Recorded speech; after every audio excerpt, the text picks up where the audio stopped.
Hello guys, very good morning. आप सभी का फिर से वेलकम है, फिर से स्वागत है। आप देख रहे हैं हमारा यूट्यूब चैनल सीजी कॉम्पिटिटर्स।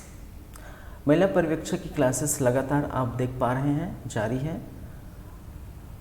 इस संबंध में आज हम वो बातें करेंगे जो पिछली क्लास में लगातार निरंतर चल रही है। और वो क्या है भाई? और वो है अपना प्रशासनिक प्रतिवेदन 2022-23। आज ये ख़त्म हो जाएगा प्रशासनिक प्रतिवेदन, ठीक है, जो गवर्नमेंट का है, जो महिला एवं बाल विकास विभाग से संबंधित है, ठीक है। चलिए तो क्लास को स्टार्ट करते हैं। इसके अंतर्गत क्या क्या देखना बाकी रह गया है वो देख लेते हैं। तो जैसा कि आप जानते हैं, हम देख चुके हैं क्या भाई,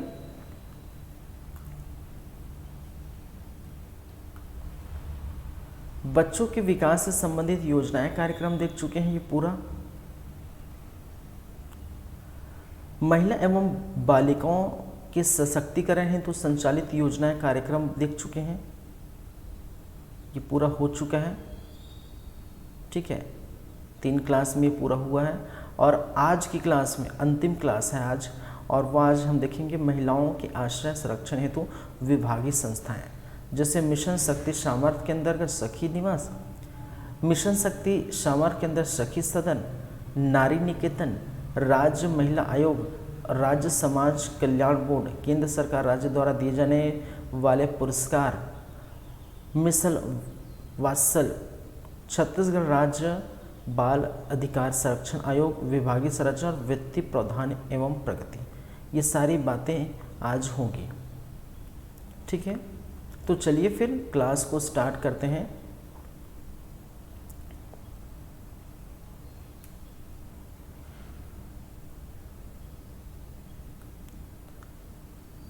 चलिए, सुचिता योजना देखे थे, उसके बाद हमने छत्तीसगढ़ महिला कोष आयोग देख चुके हैं, ठीक है। स्वावलंबन योजना देख चुके हैं और यहाँ से आज की क्लास हम स्टार्ट करेंगे। मिशन शक्ति सामर्थ्य सखी निवास। चलिए तो देखिए, ये सखी निवास, सखी सदन, ये क्या है वो हम बातें करेंगे। तो देखिए, सखी निवास पहले हम बात कर लेते हैं। इसमें क्या लिखा है भाई? मिशन शक्ति सामर्थ्य सखी निवास। तो जैसे कि मैंने कहा कि जो मिशन शक्ति है उसके अंतर्गत क्या है भाई, 2 उप योजनाएं हैं, एक सामर्थ्य और दूसरा संबल, ठीक है। और दोनों योजनाएं अलग अलग ढंग से कार्य करती हैं। एक योजना है जहां पर महिलाओं के संरक्षण और आश्रय की बात करती है, तो दूसरी जो है सब योजना किसकी बात करती है? महिला सशक्तिकरण की बात करती है, ठीक है। चलिए, तो सखी निवास क्या है भाई, देख लेते हैं। भारत सरकार, ठीक है, क्या है? भारत सरकार द्वारा सन 1972-73 से शहरों, कस्बों, ग्रामीणों क्षेत्रों में कामकाजी कहने का मतलब काम करने वाली महिलाएं, ठीक है, अपने उपार्जन के लिए ऐसे महिलाएं जो घर से बाहर रहकर काम कर रही हैं, तो उसके लिए भाई घर से बाहर रहकर काम करी तो दिक्कत यह है कि वो रहेंगी कहाँ, ठीक है। पुरुषों तक का तो हो जाता है, चलिए वो किराए में रह जाएगी, ठीक है, लेकिन महिलाएं, उनके लिए एफोर्ड करना दिक्कत हो जाता है। घर से एक तो बाहर है, ठीक है, काम के लिए, और उनको क्या चाहिए था? रूम चाहिए, अवेलेबल चाहिए, ठीक है। रूम क्या चाहिए? रूम अवेलेबल चाहिए। तो उसके लिए क्या किया गया? हॉस्टल सुविधा मुहैया कराया गया। तो यही है क्या है? सखी निवास। निवास का मतलब घर, सखी मतलब सहेली, ठीक है। तो एक सहेली की तरह, सखी की तरह क्या करेंगे? घर में एक हॉस्टल के रूप में उनको उपलब्ध कराएंगे। तो भारत सरकार द्वारा 72-73 में शहर, कस्बों, ग्रामीण कामकाजी महिलाओं को हॉस्टल सुविधा प्रदान कराने बाबत भवन निर्माण या किराए के भवन में हॉस्टल संचालन हेतु अनुदान प्राप्त योजना का क्रियान्वयन किया जा रहा है, ठीक है। और ये कब हो रहा है भाई? ये कब से 1 अप्रैल 2022 भारत सरकार द्वारा महिला कल्याण से संबंधित कार्यक्रमों को संकलित करते हुए 1 अप्रैल 2022 से मिशन शक्ति की शुरुआत की गई, जिसके अंतर्गत ठीक है कामकाजी महिला हॉस्टल को समाहित कर सखी निवास के रूप में संचालित किए जाने का प्रावधान है। ठीक है, कामकाजी महिला हॉस्टल, पहले ये इसका नाम क्या था, कामकाजी महिला हॉस्टल। ठीक है, अब ये सखी निवास हो गया, इसको समाहित कर दिया के रूप में संचालित किए जाने का प्रावधान है। और इसमें आप देख पाएंगे जो अनुपात है किसका, अंशदान का अनुपात है। तो जो सेंट्रल गवर्नमेंट है वो 60% मुहैया कराएगी और 40% राज्य सरकार देगी। ठीक है, तो कहने का मतलब है 100% यहाँ पर जो खर्चे होंगे उनके लिए क्या है, राज्य सरकार और केंद्र सरकार क्या करेंगे भाई, मिलकर कार्य कर रहे हैं। किसके लिए, सखी निवास के लिए। तो 60 और 40 के अनुपात में ये देखने को मिलेगा। आगे देखते हैं, सखी निवास का मुख्य जो उद्देश्य है वो क्या है भाई, जैसे कि मैंने क्या कहा कि घर से बाहर कामकाजी महिला को काम करने में जो भी फैक्ट्री ऑफिस है तो वो तो ठीक है, उसके बाद वो रहने के लिए ठीक है उसका उद्देश्य है। तो उद्देश्य क्या है, व्यापारिक प्रतिबंधों के कारण अपने परिवार से दूर रहने वाली महिलाएं, जॉब ट्रेनर महिलाएं या फिर जो महिलाएं या बालिका उच्च शिक्षा प्राप्त करना चाहते हैं तो उसको सुरक्षित किफ़ायती आवास योजना, ठीक है, आवास की उपलब्धता कराना क्या है इस योजना का उद्देश्य है। प्रदेश में वर्तमान में, याद रखिए वर्तमान में 4 जिलों क्रमशः कहाँ पर, रायपुर में है, बिलासपुर में है, धमतरी में है और रायगढ़ में है। ठीक है, 6 सखी निवास का संचालन संस्था के माध्यम से हो रहा है। ठीक है, 4 जिलों में 6 सखी निवास और 4 जिलों का नाम याद रखेंगे। ठीक है, कहाँ कहाँ पर है, रायपुर, बिलासपुर, धमतरी और रायगढ़। वित्तीय वर्ष ये भी आप याद रखेंगे, सखी निवास के लिए वित्तीय वर्ष 2022-23 में क्या किया गया है, 1 करोड़ का बजट का प्रावधान किया गया है। तो ये याद रखेंगे। ठीक है, तो सखी निवास क्या है समझ गए, सखी निवास क्या है समझ गए। जो महिला घर से बाहर है, कामकाजी महिला है, कुछ पढ़ना चाहती हैं, उच्च शिक्षा प्राप्त करना चाहती है, ऐसे बालिका, ठीक है, उसको एक हॉस्टल के रूप में क्या किया गया है, रखा गया। ठीक है, और वो वहाँ से काम करेंगे। तो उनके संरक्षण के लिए ये किया गया है, याद रखेंगे। दूसरा एक और जिसे हम कहते हैं मिशन शक्ति के अंतर्गत शक्ति सदन, क्या है, शक्ति सदन। अब ये है क्या भाई कि संकटग्रस्त महिलाएं, ठीक है, विधवा महिला, निराश्रित महिला, तिरस्कृत, परित्याग, आश्रय को सहारा प्रदान करने तथा निःशुल्क परिपालन व पुनर्वास कराना एवं बच्चों तथा महिलाओं की मानव तस्करी और व्यावसायिक यौन शोषण से पीड़ितों के बचाव, पुनर्वास और उन्हें समाज में पुनः जोड़ने के लिए पूर्व में जो संचालित योजना था जिसे हम कहते थे स्वाधार गृह एवं उज्ज्वला गृह को समाहित कर दिया गया है और उसको बना दिया गया है क्या है, शक्ति सदन। ठीक है, तो पूर्व में स्वाधार गृह है और उज्ज्वला गृह है, इसको मिलाकर क्या बना दिया है, शक्ति सदन। और ये क्या कार्य करते हैं, इसका उद्देश्य क्या है कि ऐसे महिलाएं जो संकटग्रस्त है, विधवा, निराश्रित है, परित्याग है, ठीक है, तिरस्कार कर दिए गए हैं, तो ऐसे महिला क्या करते हैं, इनको एक स्थान दिया जाता है और उस स्थान में ठीक है क्या करते हैं, महिलाएं मिलजुल कर रहती हैं। अब यहाँ देख सकते हैं पहले इसका नाम देख स्वाधार गृह लिखा हुआ है। ठीक है, चलिए अब देखिए समाहित करते हुए भारत सरकार की अम्ब्रेला योजना मिशन शक्ति, अम्ब्रेला योजना जैसे कि मैंने कहा अम्ब्रेला योजना के अंतर्गत मिशन शक्ति के अंतर्गत बहुत सारी योजना समाहित है जिसमें संबल और सामर्थ्य शामिल है। मैं बता चुका हूँ ये बातें। तो उसके अंतर्गत सखी सदन योजना का संचालन किया जा रहा है। प्रदेश में वर्तमान में कितने हैं भाई, 4 शक्ति सदन का संचालन कहाँ कहाँ पर किया जा रहा है। एक तो कोरबा, दूसरा कोरिया, तीसरा बिलासपुर और चौथा सरगुजा। तो 1 2 3 4 कोरबा, कोरिया, बिलासपुर, सरगुजा में क्या है भाई, 4 शक्ति जो है सदन संचालित है, ये याद रखेंगे। महिलाओं की माध्यम से किया जा रहा है। संस्था में इन महिलाओं के निःशुल्क आवास, ठीक है, संस्था में क्या क्या प्रोवाइड होता है भाई, क्या क्या मिलता है महिलाओं को, ऐसी महिलाओं को क्या क्या मिलता है, आवास, फ्री में आवास मिलता है, निःशुल्क आवास मिलता है, भरण पोषण के लिए भोजन मिलता है, शिक्षण प्रशिक्षण मिलता है, विधिक सहायता मिलती है, कानून की सहायता मिलती है, पुनर्वास व्यवस्था मिलता है। इस योजना में केंद्र सरकार और राज्य सरकार का क्या है योगदान कितना है भाई, 40, ठीक है, 40 किसका है, राज्य का, और 60 केंद्र है। तो 60:40 में आप देख पाएंगे। जैसे कि यहाँ पर भी वैसी चीज़ें आपको देखने को मिली थी, कहाँ पर, यहाँ पर, ठीक है, राज्य सरकार और केंद्र सरकार मिलकर कार्य करेंगी और दोनों का अनुपात क्या है, केंद्र और राज्य का 60:40। तो यहाँ पर भी वही है 60:40। ये भी याद रखिएगा कि वित्तीय वर्ष 2022-23 में माह दिसंबर 2022 की स्थिति में 149 महिलाओं एवं 42 बच्चों को लाभान्वित किया गया है, ठीक है, इनको लाभ प्राप्त हुआ है। तो बालक है, बालिका है, महिला है, इनको मिला के कितने भाई, 149 महिलाओं और 42 बच्चों को लाभान्वित मिला है। तो ये याद रखेंगे। चलिए, ये 2 हो गए। उसके बाद हम चलते हैं, एक और है जिसे कहते हैं नारी निकेतन, ठीक है, क्या है, नारी निकेतन।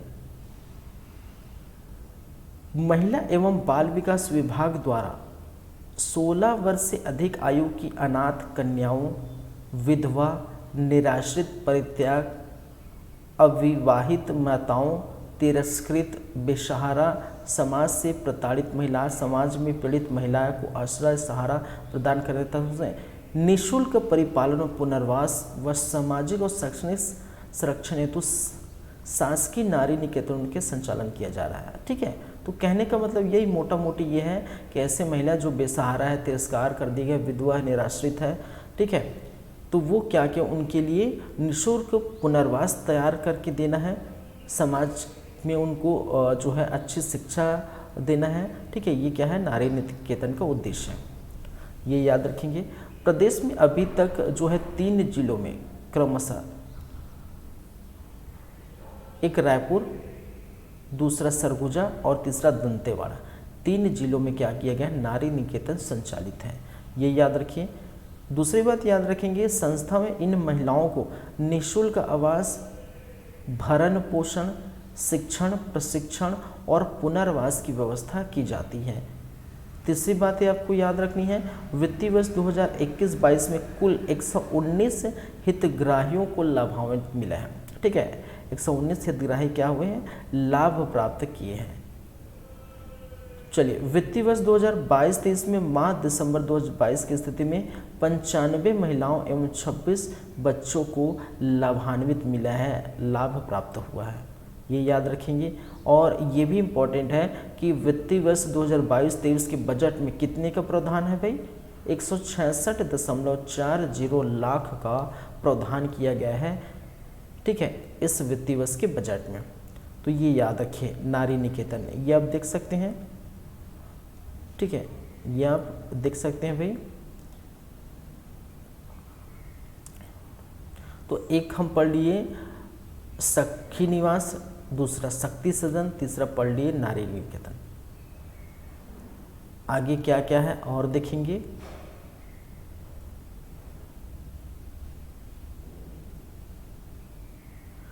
चलिए, राज्य महिला आयोग, राज्य महिला आयोग के बारे में थोड़ा जान सकते हैं, जानिए। प्रदेश में महिलाओं को सशक्त बनाने, महिलाओं के हितों की देखभाल करने, उनका संरक्षण करने, महिलाओं के प्रति भेदभाव मूलक व्यवस्था स्थिति तथा प्रावधानों को समाप्त करने हेतु, ठीक है, पहल कर उनकी गरिमा व सम्मान सुनिश्चित करके हर क्षेत्र में उन्हें विकास के समान अवसर दिलाने, महिलाओं पर हो रहे अत्याचार अपराध पर त्वरित कार्रवाई करने के लिए प्रदेश में राज्य महिला आयोग का गठन दिनांक, ये बहुत इंपॉर्टेंट है, 24 मार्च 2001 को किया गया है। वर्तमान में आयोग में एक अध्यक्ष और 4 सदस्य कार्यरत है। माननीय डॉक्टर किरणमयी नायक इनके अध्यक्ष है, तथा माननीय श्रीमती अनीता रावड़े, ठीक है, माननीय श्रीमती नीता विश्वकर्मा, माननीय श्रीमती अर्चना उपाध्याय एवं माननीय श्रीमती बागो बघेल सदस्य हैं। लेकिन यहाँ पर ये दिक्कत है, यहाँ पर ये थोड़ा संशय है अध्यक्ष पद को लेकर, क्योंकि गूगल में अगर आप सर्च करेंगे तो एक तो दिखाता है, एक रेखा शर्मा के नाम से दिखाता है, राज्य महिला आयोग का जो है अगर सदस्य की अध्यक्ष की बात करें तो एक तो रेखा शर्मा के नाम से दिखाता है, दूसरा किरणमयी नायक को दिखाता है और तीसरा आपका श्रीमती बागो बघेल को दिखाता है। ठीक है, तो गूगल भी पता नहीं क्या है, समझ नहीं आ रहा है कि एक्चुअल में ये महिला आयोग का जो है सदस्य अध्यक्ष कौन है। ठीक है, वेबसाइट में जाएंगे तो किरणमयी नायक का जो है उनका नाम दिखाएगा अध्यक्ष के रूप में, लेकिन अगर कहीं और गूगल में सर्च करेंगे तो वो ऐसे कहा जा रहा है कि नवंबर 2022 में, ठीक है, बागो बघेल को दे दिया गया है अध्यक्ष के रूप में, या कहीं जगह ये लिखा है रेखा शर्मा को दी गई है। तो थोड़ा देखिए उसको जाके, ठीक है, एक बार और सर्च कर लीजिए आप लोग। चलिए, जैसा भी है याद रखेंगे।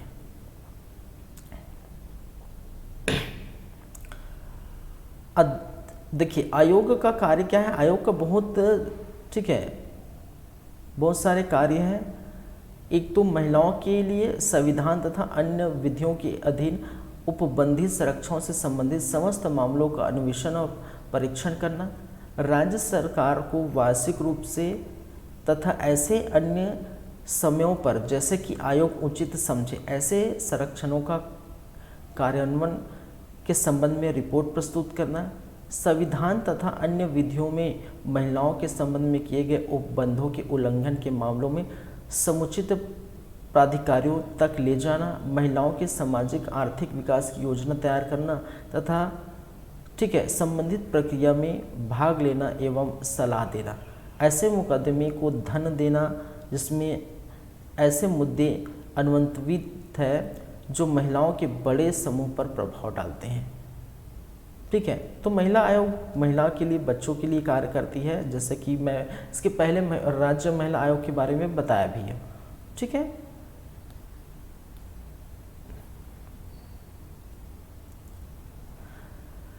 ये पढ़ लीजिएगा, बहुत सारी चीजें हैं।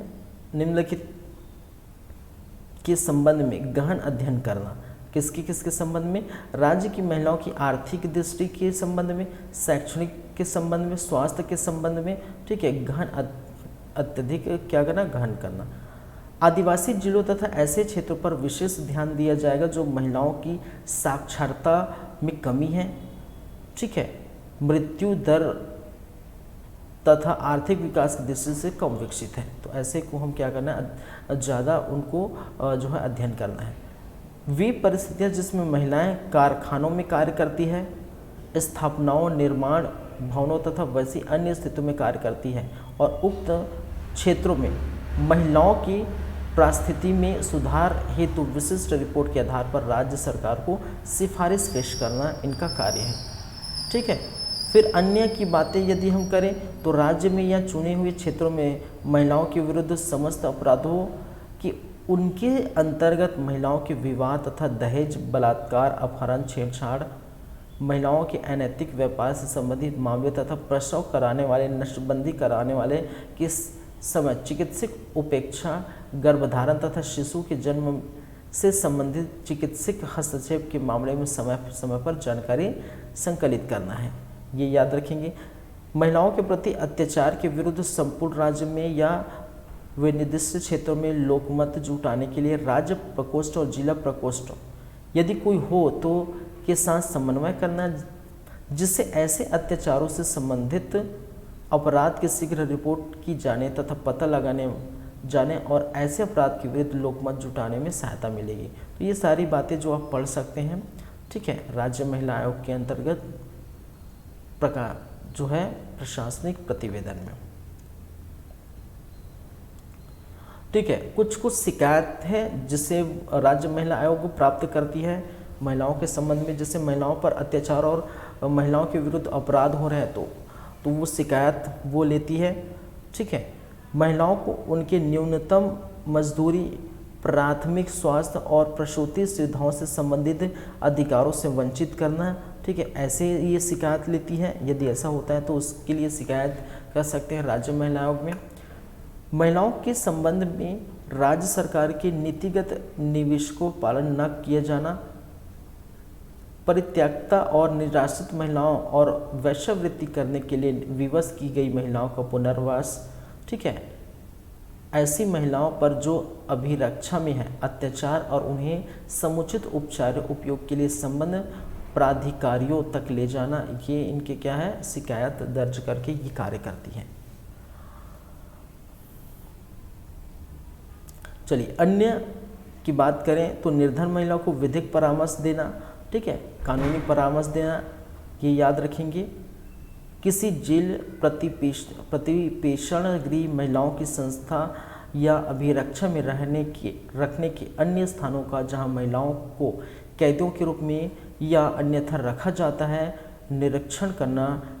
ठीक है, क्या करना, निरीक्षण करना, निरीक्षण करवाना आदि आवश्यक समझा जाए तो औपचारिक कार्यवाही के लिए संबंध अधिकारियों तक ले जाना है। ये इनके कार्य हैं, बहुत सारे कार्य हैं जो आप पढ़ सकते हैं। चलिए कुछ डेटा है जो आपको याद रखनी है, जैसे कि राज्य महिला आयोग वित्तीय वर्ष 2022-23 में नवंबर 2022 तक, ठीक है, नवंबर 2022 का डेटा है कि 864 नए प्रकरण प्राप्त हुए हैं। महिलाओं से संबंधित 864 नए प्रकरण प्राप्त हुए। पूर्ण के लंबित प्रकरणों के साथ कुल अगर मिला दिया जाए, ठीक है, तो कितने लंबित हैं, 1582 प्रकरण लंबित थे, जिसमें से उपरोक्त अवधि 426 प्रकरणों का निराकरण किया गया है तथा 2020 प्रकरण, ठीक है, 2020 प्रकरण प्राधिकरण में है। ठीक है, जो है प्रोसेस में है। इस आप ये भी याद रख सकते हैं 2022-23 के लिए राज्य महिला आयोग के लिए कितनी का बजट का प्रावधान है, 512.07 लाख का बजट देखने को मिला है। तो याद रखेंगे ये सारी बातें। ठीक है भाई,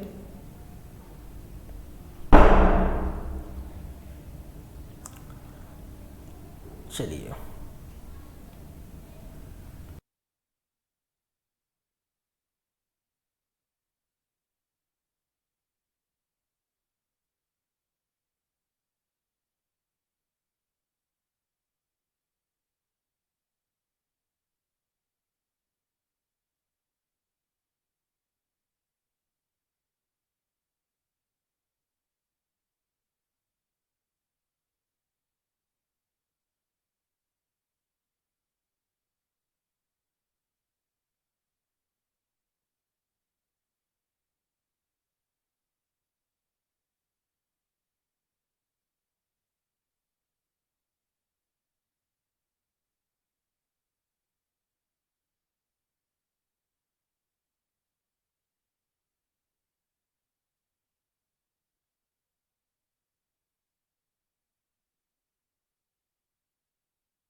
चलिए आगे बढ़ते हैं।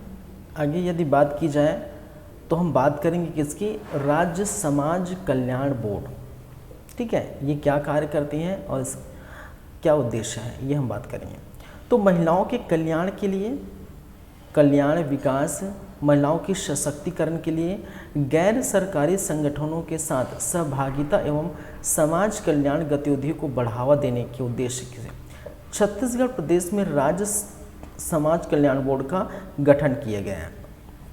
याद रखेंगे, राज्य शासन द्वारा राज्य समाज कल्याण बोर्ड के लिए वर्ष 2022-23 में राज्यांश, कहने का मतलब राज्य का अंश, ठीक है, कितने हैं, राशि 87.89 करोड़ का प्रावधान है। ये याद रखेंगे, राज्य समाज कल्याण बोर्ड द्वारा 8 परिवार परामर्श केंद्र संचालित किया जा रहा है। ये याद रखेंगे, 1 अप्रैल 2022 से 30 नवंबर 2022 तक कुल कितने 608 प्रकरण दर्ज किए गए हैं, जिसमें 491 प्रकरण का निराकरण किया गया है, 117 प्रकरण लंबित है। सर्वाधिक प्रकरण घरेलू हिंसा से संबंधित है, विवादातर से संबंधित है, विवाह विच्छेद से संबंधित है। ठीक है, चलिए, तो ये आप याद रखेंगे।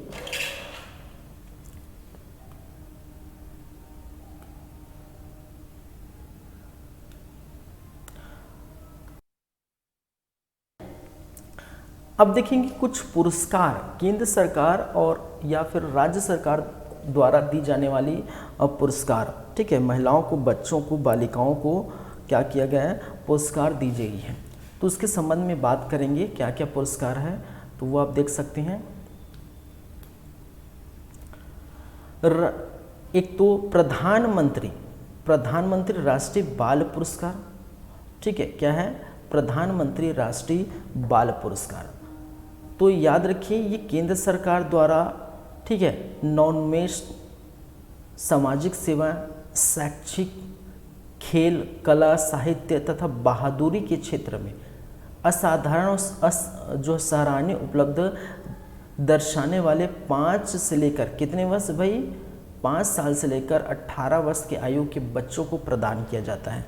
नाम से स्पष्ट है, बाल, राष्ट्रीय बाल पुरस्कार। बाल मतलब बालक, और कितने वर्ष के होंगे इसके लिए, ठीक है, पात्रता कितनी है, 5 से 18 वर्ष के मध्य।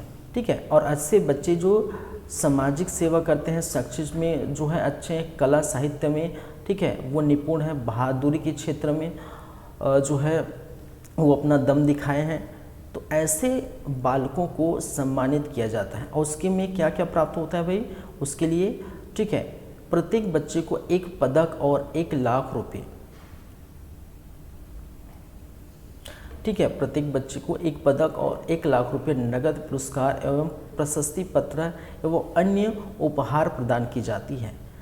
इस उपहार हेतु आवेदन ठीक कैसे करेंगे आप, भारत सरकार के राष्ट्रीय पुरस्कार पोर्टल में जाएंगे और वहाँ सर्च करेंगे http://awards.gov.in पर आप ऑनलाइन आमंत्रित किए जाते हैं, तो ये आप कर सकते हैं जाके ऑनलाइन। दूसरी हम बात करेंगे तो राज्य वीरता पुरस्कार योजना। क्या है, राज्य वीरता पुरस्कार। तो स्पष्ट है, वीरता अपना जो है साहस दिखाना, ठीक है, अपना बहादुरी दिखाना, क्या है, वीरता। तो राज्य शासन द्वारा प्रदेश के बच्चों को किसी घटना विशेष में उनके द्वारा प्रदर्शित असाधारण वीरता, साहस एवं बुद्धिमत्ता के लिए पुरस्कृत करने हेतु राज्य वीरता पुरस्कार प्रदान की जाए। ठीक है, यह पुरस्कार वर्तमान में बाल कल्याण परिषद के माध्यम से प्रदान किया जा रहा है, ये याद रखेंगे। पुरस्कार के तहत चयनित बच्चों को कितना भाई, 15,000 की राशि एवं प्रशस्ति पत्र प्रदान किया जा रहा है। प्रतिवर्ष ऐसे बच्चों का चयन कब किया जाता है, 26 जनवरी के अवसर पर इसको चयन कर 26 जनवरी को क्या किया जाता है, ये पुरस्कृत किया जाता है। ठीक है, वित्तीय वर्ष 2022-23 में राज्य वीरता पुरस्कार हेतु 2 बच्चों क्रमशः कुमारी जन्मवती बुआक जिला कांकेर एवं कुमारी छाया विश्वकर्मा जिला महासमुंद का चयन किया गया है। ये याद रखेंगे, ठीक है। चलिए, तो 2 पुरस्कार हो गए। प्रधानमंत्री राष्ट्रीय बाल पुरस्कार, ये राष्ट्रीय स्तर पर दी जाती हैं, और ये राज्य स्तर पर राज्य वीरता पुरस्कार योजना। एक और है जिसे हम कहते हैं शौर्य पुरस्कार से सम्मानित बालक बालिकाओं के लिए छात्रवृत्ति, ठीक है। राष्ट्रीय शौर्य पुरस्कार या राज्य वीरता पुरस्कार से सम्मानित बालक बालिकाओं को, ठीक है, जो राष्ट्रीय शौर्य पुरस्कार है, ठीक है, और राज्य वीरता पुरस्कार है, इनसे अगर वो सम्मानित बच्चे हैं, कहने का बालक बालिका है, तो उसके अध्ययन के लिए क्या की जाती है भाई, छात्रवृत्ति दी जाती है, ठीक है। याद रखिए, पुरस्कार प्राप्त बालक बालिकाओं को स्कूल शिक्षा के दौरान, ठीक है, कितने 500 प्रति माह विद्यालय में अगर वो पढ़ रहे हैं, तो विद्यालय में जो है बालक बालिका पढ़ रहे हैं, तो जो है क्या है भाई, जो है 1000 प्रति माह, तथा अगर तकनीकी शिक्षा लें, जैसे मेडिकल है, इंजीनियरिंग है, डिप्लोमा है आदि, जो तकनीकी शिक्षा ले रहे हैं, तो उसके लिए 1500 प्रति माह छात्रवृत्ति दी जाएगी, ठीक है। और ये किसके द्वारा दी जाएगी, बाल कल्याण परिषद के माध्यम से दिया जाएगा, ये याद रखिए, ठीक है। चलिए, तो 500 रुपये स्कूल के लिए, महाविद्यालय के लिए, कहने का मतलब कॉलेज के लिए 1000, यदि आप उच्च शिक्षा के लिए प्राप्त करते हैं तो 1500, तो याद रखेंगे, ठीक है, तीनों चीज़ें। एक चौथा जिसे हम कहते हैं नारी शक्ति पुरस्कार, क्या है भाई, नारी शक्ति पुरस्कार। भारत शासन महिला एवं बाल विकास मंत्रालय द्वारा महिलाओं, विशेषकर कमजोर एवं साधन विहीन, जिसके पास साधन नहीं है, ठीक है, महिलाओं की आर्थिक सामाजिक सशक्तिकरण, नेतृत्व क्षमता को प्रोत्साहन करना, महिलाओं को मुख्य धारा से जोड़ने एवं सकारात्मक कार्य, परंपरागत एवं गैर परंपरागत क्षेत्रों में महिलाओं के कौशल विकास को प्रोत्साहित करना, विज्ञान एवं तकनीकी, खेल, कला, सांस्कृतिक सुरक्षा एवं संरक्षण में उत्कृष्ट कार्य, स्वास्थ्य एवं कल्याण, शिक्षा, कौशल विकास एवं महिलाओं की समान, ठीक है, इत्यादि क्षेत्रों में विशिष्ट योगदान, उत्कृष्ट कार्य करने वाली महिला को राष्ट्रीय स्तर पर नारी, ठीक है, नारी शक्ति पुरस्कार दिए जाते हैं। तो ये इंपॉर्टेंट है, राष्ट्रीय स्तर पर नारी जो है पुरस्कार दिए जाते हैं, ठीक है। आप इनमें से कोई भी हो सकते हैं, ठीक है। ये जो खेल कूद, सांस्कृतिक, स्वास्थ्य, कल्याण, कौशल आदि से संबंधित महिलाओं को क्या किया जाता है, राष्ट्रीय स्तर पर नारी शक्ति पुरस्कार दी जाती है। पुरस्कार हेतु क्या क्या दिया जाता है, पुरस्कार हेतु व्यक्तिगत श्रेणी में 2 लाख रुपये नगद दी जाएगी एवं प्रशस्ति पत्र, ठीक है। यह पुरस्कार प्रतिवर्ष 8 मार्च, और 8 मार्च को क्या मनाया जाता है भाई, अंतर्राष्ट्रीय महिला दिवस। प्रतिवर्ष क्या मनाया जाता है, 8 मार्च को अंतर्राष्ट्रीय महिला दिवस। तो अंतर्राष्ट्रीय महिला दिवस के उपलक्ष्य में ये दिया जाता है। यह पुरस्कार अधिकतम 15 महिलाओं को दी जाने का प्रावधान है। इस पुरस्कार हेतु आवेदन अगर भारत सरकार राष्ट्रीय पुरस्कार पोर्टल में करना है, तो वही आवेदन जहां पर आपने क्या किया है, क्या फिल किया है, ठीक है, कौन सा, यही वाला जो प्रधानमंत्री राष्ट्रीय बाल पुरस्कार है, ठीक है। उसी प्रकार यहाँ पर आप जा सकते हैं http://awards.gov.in पर आप जा सकते हैं और लॉगिन कर सकते हैं, ठीक है, आवेदन भर सकते हैं नारी शक्ति पुरस्कार के लिए। तो नारी शक्ति पुरस्कार हो गया, शौर्य पुरस्कार से सम्मानित बच्चों को छात्रवृत्ति, राज्य वीरता पुरस्कार और राष्ट्रीय प्रधानमंत्री राष्ट्रीय बाल पुरस्कार, ये चारों पुरस्कार आप याद रखिए। चलिए नेक्स्ट हम देखेंगे मिनी माता सम्मान या मिनी माता पुरस्कार।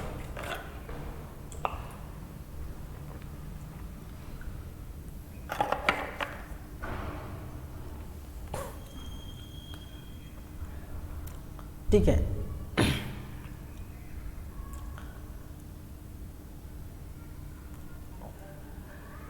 मिनी माता पुरस्कार आप देख सकते हैं, तो आपको नजर आएगी राज्य शासन द्वारा महिलाओं, विशेष रूप से अनुसूचित जाति, अनुसूचित जनजाति, अनुसूचित जाति, अन्य पिछड़ा वर्ग एवं अल्पसंख्यक महिलाओं के उत्थान हेतु अगर कोई उत्कृष्ट कार्य करती हैं कोई ऐसे महिलाएं, ठीक है, अनुसूचित जाति के उत्थान के लिए, अनुसूचित जनजाति के उत्थान के लिए, पिछड़ा वर्ग के लिए, ठीक है, और अल्पसंख्यक के लिए, उनके लिए अगर उत्कृष्ट कार्य करती हैं तो राज्य की एक महिला या स्वैच्छिक जो संस्था है अपनी स्वेच्छा से कार्य करती है, ऐसी संस्था या महिला को क्या दिया जाता है, मिनी माता सम्मान दिया जाता है, मिनी माता पुरस्कार दिया जाता है। ठीक है, तो ये क्या है, किसके लिए, महिला उत्थान के लिए अगर आप कार्य करते हैं तो आपको क्या दिया जाएगा, ये सम्मान दिया जाएगा। इसके तहत 2 लाख की राशि दी जाती है एवं प्रशस्ति पत्र दिया जाता है। आपको याद रखना है कि वित्तीय वर्ष 2022-23 का मिनी माता पुरस्कार डॉक्टर मीरा शुक्ला, जिला सरगुजा को प्रदान है। ठीक है, अगर ऐसी पुरस्कार पढ़ना है तो मैं छत्तीसगढ़ वाले पोर्शन में जाके देख सकते हैं, मैंने पुरस्कार जो है पूरा बताया भी है। मिनी माता से संबंधित और बहुत सारे पुरस्कार हैं, विलासा बाई कैप्टन पुरस्कार है, अन्य पुरुषों से भी संबंधित पुरस्कार है। ठीक है, लेकिन ये महिला से संबंधित पुरस्कार है इसलिए इसको दिया गया है, तो पुरस्कार जाके देख सकते हैं, पढ़ सकते हैं। चलिए, ये हो गया है। उसके बाद हम जो चलेंगे वो कहाँ भाई, मिशन वात्सल्य। ठीक है, अब जो है वो बच्चों के अधिकार के संरक्षण हेतु संचालित योजना ये आयोग है, और वो क्या है, मिशन वात्सल्य। वात्सल्य का मतलब क्या समझते हैं, क्या समझते हैं भाई? ठीक है, प्यार दुलार बच्चों के लिए। ठीक है, वात्सल्य किससे संबंधित है, बच्चों के लिए प्यार दुलार। ठीक है, मिशन वात्सल्य योजना का प्राथमिक लक्ष्य क्या है, बच्चों के संरक्षण के लिए समर्पित और दक्ष कर्मियों, संरचनाओं और सेवाओं के लिए सुरक्षा तंत्र की स्थापना करना। योजना का कार्यक्रम में तब्दील कर बच्चों के लिए एक सुरक्षित वातावरण की कल्पना को साकार करना, जिसकी अवधारणा किशोर न्याय अधिनियम 2015 तथा संशोधित 2021 में दी गई है। इसके तहत उसके अधिकार सुनिश्चित किए गए हैं ताकि वे अपनी पूर्ण क्षमता अनुसार विकास कर सकें। इस योजना का उद्देश्य जान लेते हैं भाई, इस योजना का उद्देश्य क्या है। ठीक है, बच्चों को सुरक्षित वातावरण प्रदान करना ताकि मुश्किल परिस्थितियों में भी उनका विकास और कल्याण अच्छी तरीके से सुनिश्चित किया जा सके। इन प्रयासों से उन असुरक्षित परिस्थितियों को कम किया जा सकता है जो बच्चों को उनके परिजनों से दूर करते हैं और बच्चों से दुर्व्यवहार करते हैं, उनकी अपेक्षा करते हैं, उनका शोषण कराते हैं। ठीक है, इसके लिए क्या लाया गया है, मिशन वात्सल्य लाया गया है। ठीक है, इसके हितग्राही को अगर देखें तो किस प्रकार के हैं, देखरेख और संरक्षण की आवश्यकता वाले बच्चे को रखा जाता है। इसके अंतर्गत कानून का उल्लंघन करने वाले बच्चे तथा किशोर, सड़क पर रहने वाले बेघर परिवार रहित बच्चे, विपदाग्रस्त बच्चे, बाल यौन शोषण से शिकार बच्चे, अनाथ बच्चे, अपरिपक्व बच्चे, घूमड़ बच्चे, घूमने फिरने वाले निराश्रित बच्चे, बाल श्रमिक बच्चे, कठिन परिस्थिति में कार्यरत कामकाजी बच्चे, नशा करने वाले बच्चे आदि बच्चे को इसके अंतर्गत रखा गया है, मिशन वात्सल्य के अंतर्गत। ठीक है, चलिए, योजना के संचालन हेतु राज्य एवं जिला स्तर पर निम्नानुसार संरचना है, जैसे कि राज्य बाल संरक्षण समिति बनाई गई है, राज्य दत्तक ग्रहण संचालन अभिकरण बनाई गई है। ठीक है, तो सचिव छत्तीसगढ़ शासन महिला एवं बाल विकास विभाग की अध्यक्षता में गठित यह समिति राज्य में बाल संरक्षण के कार्यक्रमों का क्रियान्वयन एवं अनुसरण करती है। समिति में बाल संरक्षण विकास कल्याण के लिए कार्य सभी शासकीय विभागों के प्रतिनिधि सदस्य होते हैं, ये याद रखना है। राज्य स्तर पर योजना संचालन हेतु 13 पदों पर क्या है, प्रावधान है। राज्य में बाल संरक्षण से संबंधित कार्यवाही का समन्वय इस समितियों द्वारा किया जा रहा है, याद रखेंगे। ठीक है, राज्य दत्तक ग्रहण संसाधन अधिकरण की बात करें तो राज्य में दत्तक ग्रहण की प्रक्रिया के समुचित क्रियान्वयन हेतु राज्य दत्तक ग्रहण संसाधन अधिकरण स्थापित है। दत्तक ग्रहण की संपूर्ण प्रक्रिया ऑनलाइन है, याद रखेंगे। किशोर न्याय अधिनियम 2015 तथा संशोधित 2021 एवं नियम 2016 तथा संशोधित 2022 तथा दत्तक ग्रहण विनियमित, ये पढ़ लीजिए। बहुत सारी चीज़ें हैं, ठीक है, इतना इम्पोर्टेंट नहीं है, ये सब पढ़ लीजिएगा। जिला बाल कल्याण संरक्षण समिति, ठीक है। चलिए कुछ इम्पोर्टेंट है, जैसे विधि से संघर्षरत बच्चों के लिए संस्थागत देख रेख के लिए क्या क्या है। एक तो बाल संप्रेक्षण गृह है, ये इधर से इम्पोर्टेंट, ठीक है, उतना इम्पोर्टेंट नहीं, यहाँ से इम्पोर्टेंट है। बाल संप्रेक्षण गृह विधि का उल्लंघन करने की अधिकथित बच्चों को प्रकरण के विचाराधीन रखने हेतु अवधि किशोर न्याय बोर्ड के आदेश पर बाल संप्रेक्षण गृह में रखा जाता है, ठीक है। जो कानून का उल्लंघन करते हैं ऐसे बच्चों को राज्य में कहाँ पर भाई, रायपुर में, दुर्ग में, बिलासपुर में, अंबिकापुर में, जगदलपुर में, कोरबा में, दंतेवाड़ा में, जसपुर में, राजनांदगांव, महासमुंद, रायगढ़ में बालकों के लिए तथा राजनांदगांव, अंबिकापुर एवं जगदलपुर में बालिकाओं के लिए, ठीक है। तो ये सारे कितने बालकों के लिए, और राजनांदगांव, अंबिकापुर और जगदलपुर में बालिकाओं के लिए क्या बनाया गया है, संप्रेक्षण गृह संचालित है, ये याद रखेंगे। जिसमें वित्तीय वर्ष 2022-23 की डेटा की बात करें तो नवंबर 2022 की हम स्थिति जान लेते हैं। तो नवंबर 2022 तक कुल 307 बालक और 10 बालिका यहाँ पर कहाँ पर बाल संप्रेक्षण गृह में लाए गए हैं या निवासरत है, ठीक है। चलिए, तो बाल संप्रेक्षण गृह याद रखेंगे। फिर अगर देखिए तो विशेष गृह और है, जिसे विधि का उल्लंघन, कहने का मतलब कानून का उल्लंघन करने वाले ऐसे बालकों को जिसके बारे में ये पता नहीं, यह पाया नहीं गया है कि उन्होंने अपराध किया है, ठीक है, को किशोर न्याय बोर्ड के आदेश पर पुनर्वास हेतु विशेष गृह में रखा जाता है, याद रखेंगे। वर्तमान में कहाँ पर है इसकी भी आप याद रख सकते हैं। दुर्ग, बिलासपुर, अंबिकापुर, जगदलपुर में बालकों के लिए तथा बालिकाओं के लिए कहाँ पर, राजनांदगांव, जगदलपुर, अंबिकापुर में बालिकाओं के लिए 25-25 क्षमता के विशेष गृह संचालित है। तो बालकों के लिए 25 और बालकों के लिए 25, याद रखेंगे। वित्तीय वर्ष की स्थिति की बात करें 2022-23 की, तो नवंबर 2022 की स्थिति में कितने बालक, 11 बालक विशेष गृह में निवासरत थे। फिर सुरक्षित स्थान, प्लेस ऑफ सेफ्टी,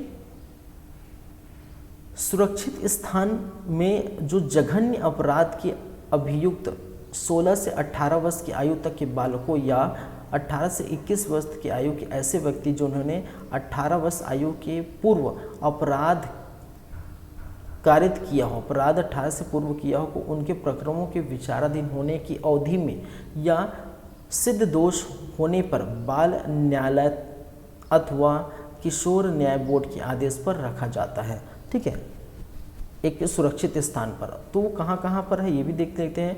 वर्तमान में 25-25 बालकों की क्षमता के सुरक्षित स्थान कहाँ पर है, संभागीय कार्यालय क्रमशः कहाँ पर, रायपुर में, दुर्ग में, बिलासपुर में, बस्तर में, अंबिकापुर में संचालित है। वित्तीय वर्ष 2022-23 में 2022 की स्थिति जान लेते हैं। नवंबर 2022 तक 108 बालक प्लेस ऑफ सेफ्टी में निवास है, सुरक्षित स्थान में निवास है, ये याद रखेंगे। चलिए कुछ और बातें हैं, जैसे आप देख सकते हैं देखरेख एवं संरक्षण की आवश्यकता वाले बच्चों के लिए संस्थागत देखरेख, जैसे खुला आश्रय गृह, बाल गृह है, ठीक है। खुला आश्रय गृह में क्या होता है भाई, खुला आश्रय गृह आवासीय सहायता की जरूरतमंद बालक को अल्पकालीन आधार पर आश्रय दिया जाता है। दुर्व्यवहार या बलात्कार वचन से संरक्षण या उन्हें निराश्रित छोड़े जाने वाले से बचाने के उद्देश्य से समुदाय आधारित सुविधा के रूप में संचालित है।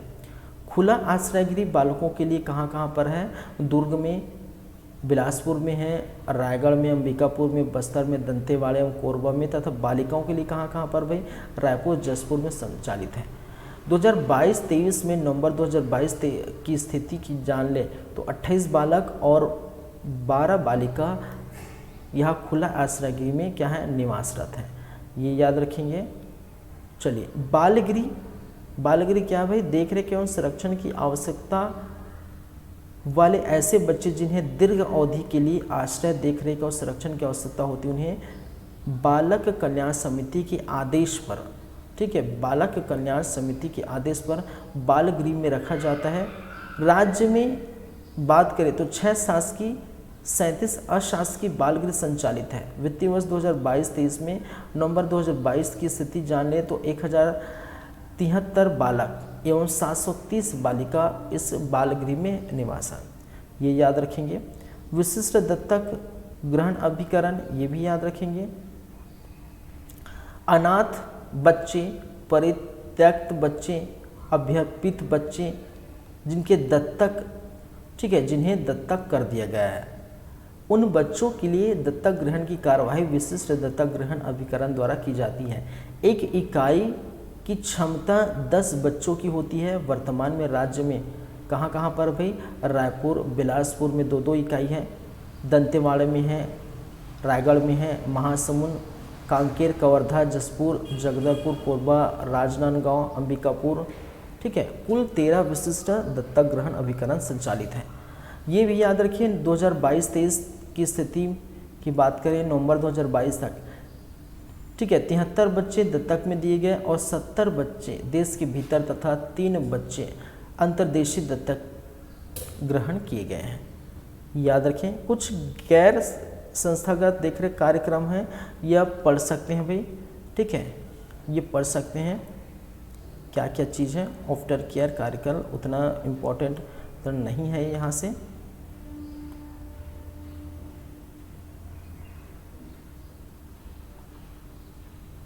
चलिए यहाँ से देखते हैं मिशन वात्सल्य योजना के अंतर्गत वैधानिक इकाई क्या क्या है।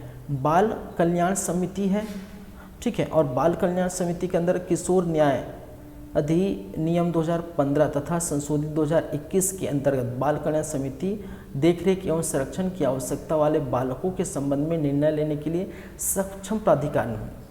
राज्य के 27 जिलों में बाल कल्याण समिति गठित है, याद रखेंगे।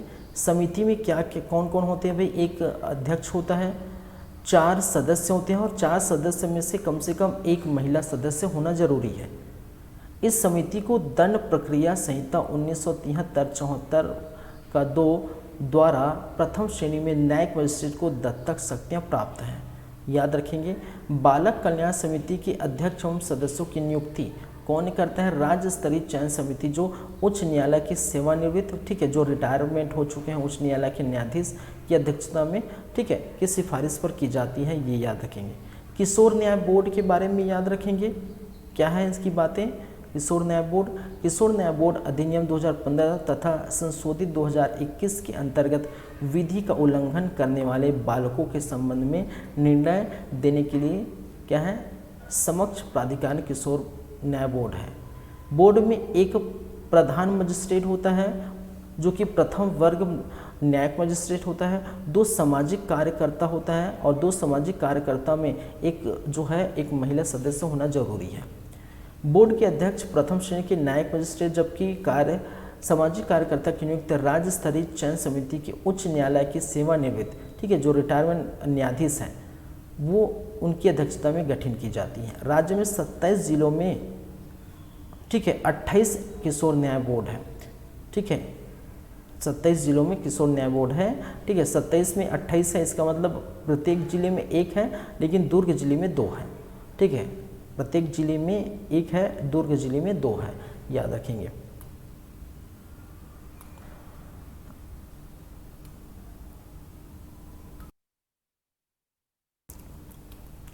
चलिए और क्या क्या बातें हैं इसके अंतर्गत देखने को मिलेगा।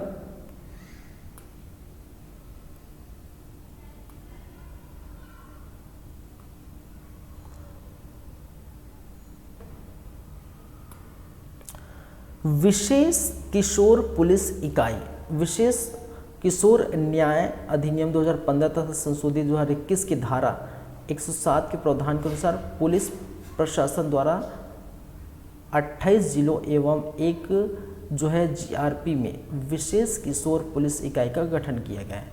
याद रखेंगे, ठीक है, ये याद रखें, ये बहुत इंपॉर्टेंट है, याद रखें। चाइल्ड, ठीक है, चाइल्ड लाइन 1098 द्वारा आकस्मिक सेवा, ठीक है। चाइल्ड लाइन सुरक्षा एवं देखरेख के जरूरतमंद बच्चों के लिए क्या है 24 घंटे आकस्मिक फ़ोन सेवा, जो कि उन्हें आपातकालीन सेवा और दीर्घ अवधि देखरेख के लिए पुनर्वास सेवाओं से जोड़ती है। तो याद रखिए इसके टोल फ्री नंबर क्या है 1098, ठीक है। वर्तमान में 25 जिलों में अभी क्या है जो है देखने को मिलेगा, देख सकते हैं 25 जिलों, रायपुर है, महासमुंद, धमतरी, बलौदाबाजार, गरियाबंद, दुर्ग, कबीरधाम, राजनांदगांव, बालोद, बेमेतरा, बिलासपुर, कोरबा, रायगढ़, मुंगेली, जांजगीर चांपा, सरगुजा, बलरामपुर, कोरिया, सूरजपुर, जसपुर, बस्तर, दंतेवाड़ा, कांकेर, कोंडागांव, नारायणपुर आदि में सेवा उपलब्ध है, ठीक है। साथ ही रायपुर, बिलास में रेलवे चाइल्ड लाइन भी संचालित है। ये सारी चीज़ें, कुछ चीज़ें हैं जो आपको पढ़ सकते हैं, पूरा सब चीज़ तो मैं बताऊंगा नहीं, ठीक है। चलिए कुछ चीज़ें, जैसे बाल विवाह को रोकथाम करने के लिए क्या किया गया है, ठीक है। बाल विवाह को रोकथाम करने के लिए निरंतर कार्रवाई की जा रही है, परंतु रामनवमी की अक्षय तृतीया के बीच विशेष अभियान चलाया जाता है।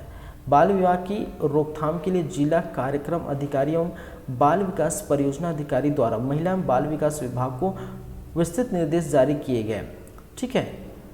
इससे क्या है बाल विवाह रोक सके। शासन द्वारा जो है पूरे राज्य में 2022-23 में 30 नवंबर 2022 की स्थिति में, ठीक है, कितने बाल विवाह रोकथाम किए गए हैं 164, याद रखेंगे।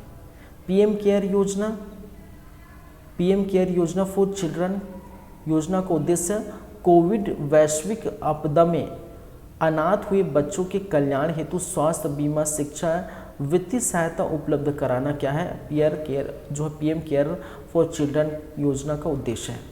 योजना के तहत क्या क्या शिक्षा, स्वास्थ्य की सुविधा, 18 वर्ष की आयु पूर्ण होने पर 10 लाख रुपए की एक मुश्त रकम उपलब्ध कराए जाने का प्रावधान है, जो कि 23 वर्ष की आयु पूर्ण करने पर उन्हें प्राप्त होगी।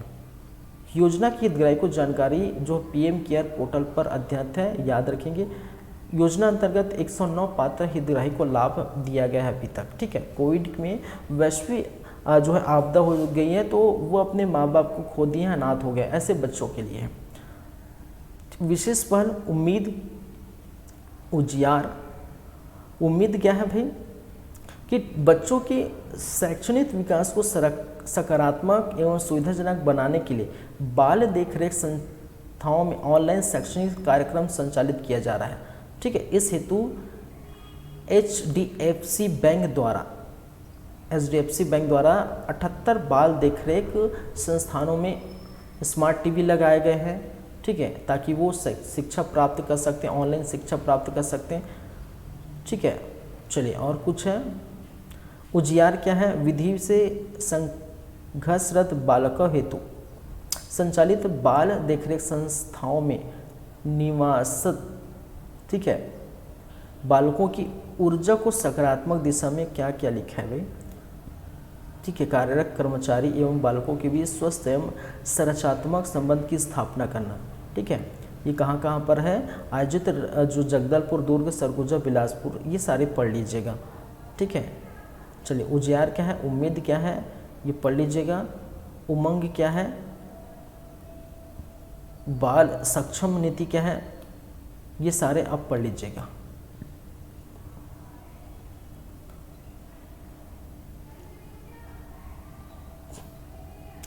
ठीक है, पीडीएफ आपको अपलोड की जाएगी।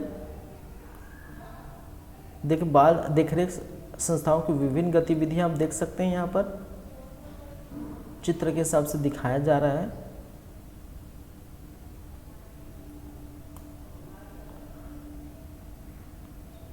चलिए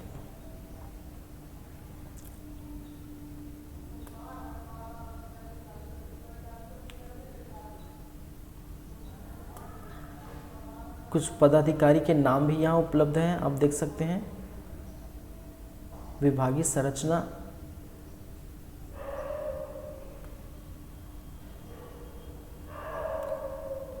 चलिए ये सारी चीज़ें आपको देख सकते हैं, यहाँ रख सकते हैं, क्योंकि आज प्रशासनिक प्रतिवेदन आपका समाप्त हो गया एक तरह से। ठीक है, जितना पढ़ना था, जितना है उतना हम पढ़ चुके हैं प्रशासनिक प्रतिवेदन में। चलिए तो ये बातें हो गई भाई हमारी।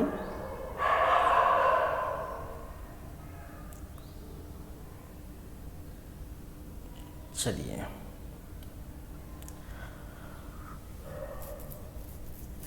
प्रशासनिक प्रतिवेदन हमारा हो जाता है अब समाप्त। ठीक है, 3 क्लास में आपका प्रशासनिक प्रतिवेदन समाप्त हो जाता है। नेक्स्ट क्लास में क्या बचा है भाई, हम अगर देखना चाहें तो हमारे पास क्या है नेक्स्ट क्लास में।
चलिए ठीक है, तो महिला एवं बच्चों से संबंधित कानून की बात करें तो बाल विवाह वगैरह हम देखेंगे,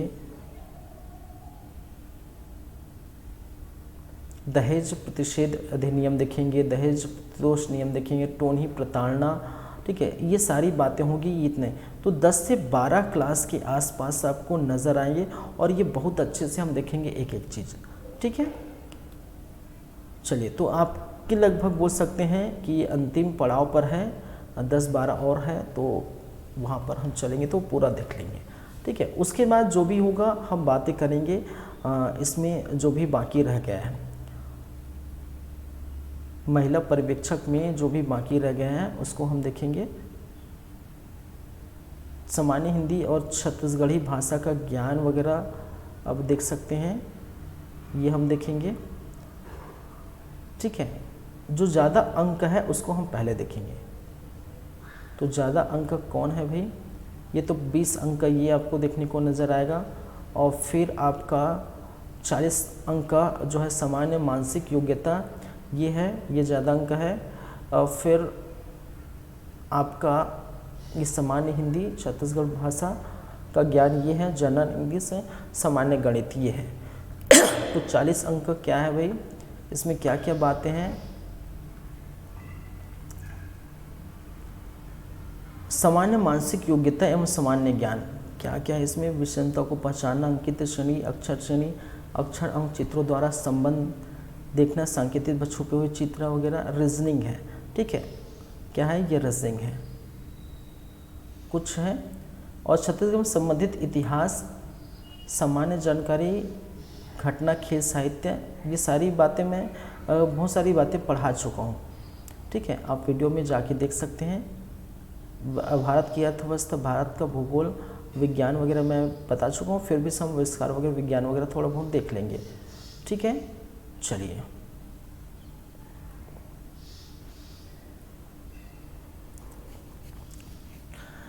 तो चलते हैं भाई, आज की क्लास यहीं पर ख़त्म करते हैं। नेक्स्ट क्लास में आपसे फिर मुलाकात होगी, तो फिर बातें होंगी और देखेंगे बहुत सारी बातें। चलिए, थैंक यू, धन्यवाद।